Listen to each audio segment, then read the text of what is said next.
Hello everyone and welcome to the topic of 4G 5G interworking. In this we are going to discuss about 4G and 5G interworking. So why we require interworking? If 5G cells are not deployed with full coverage, a seamless service can be provided to users. Why? Because we have to interwork with the existing LTE network. For this interworking, RAN level interworking, that means radio access network level interworking, and core network level interworking are in 3GPP discussion.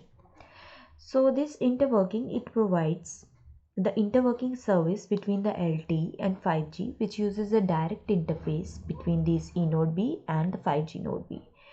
The control protocol, which is known as RRC, this message is transmitted over the LTE radio interface, so the connection and mobility of the users are controlled by eNode B.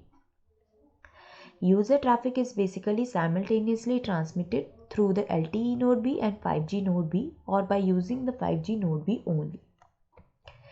So in RAN level interworking, it is necessary in non-standalone where the 5G radio cannot be used without the LTE radio. So LTE and 5G interworking can be achieved by upgrading some of the LTE node Bs which are connected to 5G node Bs, and also by increasing the gateway capacity in the vault packet code. The new 5G core network can be introduced to support the RAN level interworking in this. Core network level interworking. It does not require a direct interface, but EPC entity is connected to 5G core entity. The UE manages the LTE and new radio interface connection independently, and they can be connected to a single network like LTE or 5G. When the UE is located in 5G coverage, it can only connect with the 5G network and it can receive the 5G service.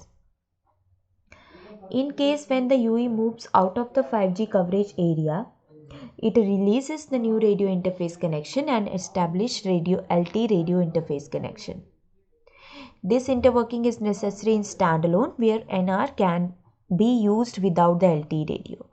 For core network level interworking, the single registration solution and dual registration solution are possible. What happens in single? The UE registered with either LTE or 5G at any moment, and the UE context can be delivered through the control interface between MME and AMF. In order we require to support this single registration solution, MME will be upgraded so that it can support MME AMF interface, and serving gateway needs to be connected to the user plane function in 5G core. This happens in single registration. If we talk about dual registration, it is a way to allow UE to register individually. Here we can register individually to EPC and 5G core, and interface is not required. The movement between the LTE and 5G is decided by the UE, and here in this case the UE performed normal access procedure after moving to another network. Thank you.